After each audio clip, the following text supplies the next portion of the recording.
right, welcome to Hometown Highlights. Week 4, that was the Suttons Bay Endorsement marching band playing a little Rocky theme for us. Great little music to get us going this Friday night. Well, the matchup of the week involves two former Lake Michigan rivals. That would be Grayling and Traverse City St. Francis, both ranked in the top 10 in their respective divisions. But the Gladiators own this rivalry. They won every game in the series since it began back in 2003. But Grayling is the home team in this one, and the cheerleaders were out in force. But so were the Glad cheerleaders and that new Gladiator mascot. Let's see who would win this one. Exciting highlights to show you here. Jake Swander for the Vikings gets the offense going early. He finds Tyler McClanahan, and McClanahan skies down the field later on. Ty Jensen gets the handoff for the home team, number 7, and he punches it in.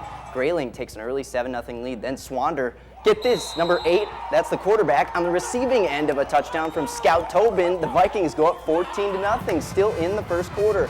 Glads, though, they would have some momentum. Here's a huge kickoff return from Jimmy Brady, and he gets roped down right about the 20-15 yard right there. Then Byron Bulla, you know his name very well, he scampers in for the 5-yard score. Good number 5.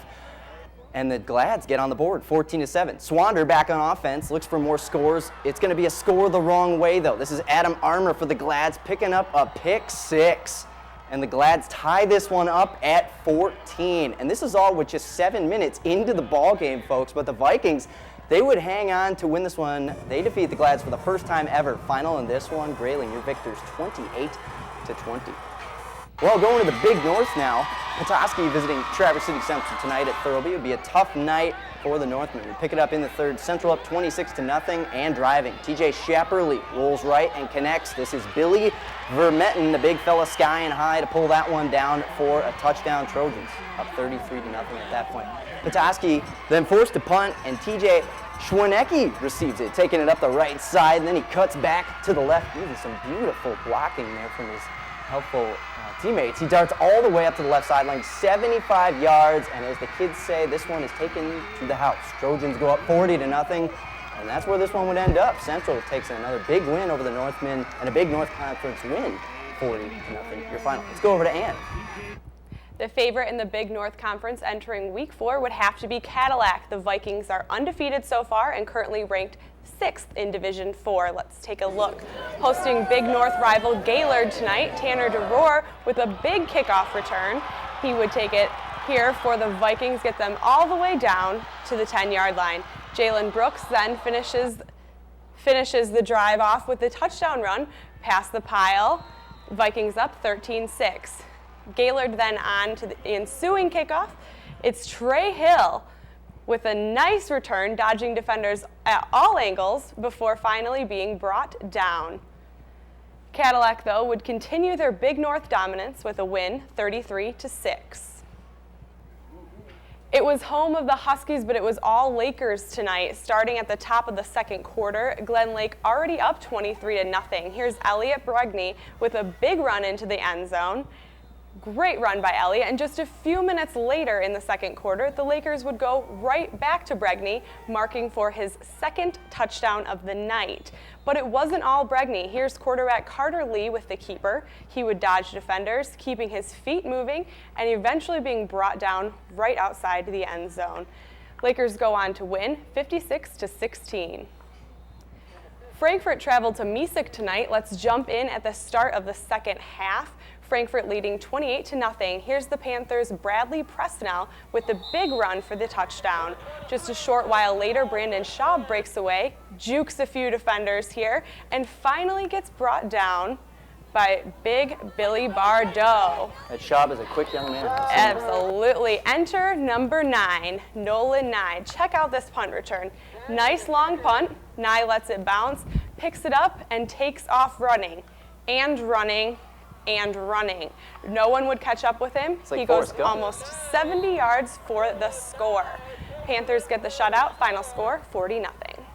We got a deep Northwest Conference this year. We're going to go over to Suttons Bay, the side of our host band tonight. They hosted Kingsley, the Stags in the house. Stags looking to move to 3-1 on the year. 4 minutes left in the first. Stags on the 2-yard line. Nathan Zenner pounds it in, puts them up 16-0. Later, Kingsley on the 3-yard line, and they go to big Micah Wiesner, who takes it up the right side and in. Stags now move up 24-0. Then off a Suttons Bay interception, the Stags once again moving the ball on the 29-yard line. It's that same play and that same guy, Wiesner, up the right side. He shakes off a few tackles and powers his way in. Kingsley goes up 30-0, and they roll on to win this one pretty big, 62-7. That's going to be an interesting matchup down the road between Glen Lake and Kingsley in the Northwest Conference.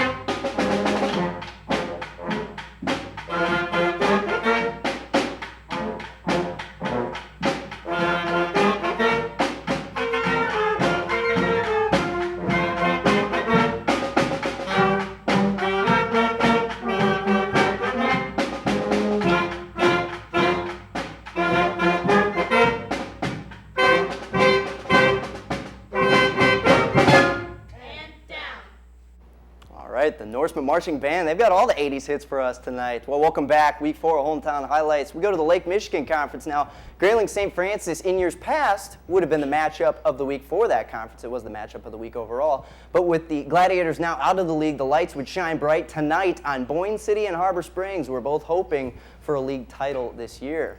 And more than one band was working hard tonight. The Harbor Springs marching band was also in top form, trying to get their team going. This one, though, a big defensive battle for both teams. Connor Lavender reads the Boyne offense to perfection and slams on the ground. Then Harbor Springs tosses the ball, but it's picked off. That's the defensive play of the night. Maceo Vroman takes this one for a big return. Vroman's effort, if I may say so myself. Cheese and jokes aside, the battle of the defense would continue when Boyne City's Elliot Hausler scoops up the running back and lets him get nowhere. There's Hausler in the white jersey on defense, looking pretty tough. Boyne's Bradley Faucia then will jolt between tackles here. He'll get a first down on this big play. It's a tight one, but Boyne City pulls away by 7, winning a big conference game 14-7. Let's go to the home of the Elks. There's that beautiful statue right outside Elk Rapids football field. I see it every time as I walk in. Tice Grace, he's about as eloquent as a statue when he's turning it on in the running game. He had a huge night, 201 yards on 9 carries. That's one of those impressive carries right there. Then a score from Anthony DiGiovanni puts the Elks up 42-14. The Red Raiders would have some offense, though. Shane Sutherland was moving the ball pretty well, and here's Tanner Catt scoop it to the outside before being tripped up right about the 1. And it's tough to see here on this play. The Raiders are at the 1. Sutherland in the back there would get the score and give them 21 points in the night, but the Elks, they would walk away winners at home 48-21. And let's go to you in the Ski Valley. All right, we now head over to the first-time matchup taking place out of the Ski Valley North Conference, which was just started this season. St. Ignace, ranked 4th in Division 8, crossed the Mackinac Bridge to play Inland Lakes this evening. Cheerleaders getting the crowd pumped up for this one, and Inland Lakes would need all the help they could get. Tyler Snyder, short pass from Joe Osman, and he will take it from here, beating the defense and diving into the end zone. Now watch this punt return. It will bounce in front of Joe Kraus, but he'll grab it, he'll bolt up the sideline, and he will take it 65 yards for the touchdown. St. Ignace dominated all game long. A misdirection just confuses the D, and the Saints will score again right here. Final 58-6, St. Ignace rolls on. We now go to the Highland Conference. High-scoring Lake City hosts Pine River. And homecoming already this season. Yeah, it is. The Trojans scoring in the 3rd. Drew Marion finds Kevin Kunkel for a deep pass, and it's good for 6. Pine River will respond, though. Running back here in a few moments. Running back Dakota Weisaker gets the sideline for a first down right here. But the Trojan offense keeps up the momentum. Marion tosses one up here in a few moments. You can't see the receiver, but there Ryan Vincent is strolling around in the end zone. Lake City goes on to win this one with another offensive onslaught, 47-13. There's Mr. Vincent peeking out in the back of the end zone there. Beale City, another top-ranked team in Division 8, gets a huge capper score here from Kurt Grouse. You see him on the far side of your top side of your screen. Aggies go on to win on the road over Manton, 42-14, your final there. All right, we're here with the Suttons Bay Endorsement Marching Band, and real quick, guys, I just want to ask you a couple questions. First of all, who plans on continuing to play band into their college years? I want to know. Raise your hand if that's going to be you guys. All right, that's a lot of them. Also, who plays more than one instrument? Let's test these guys out. Who's multitasking out there at band practice? All right, and most importantly, the toughest question of all, who's a big fan of prep football? That should be everybody. Come on. All right, well, we learned about as much as we can. For now, though, we're going to let them close out the show one more time. The Suttons Bay Norsemen Marching Band.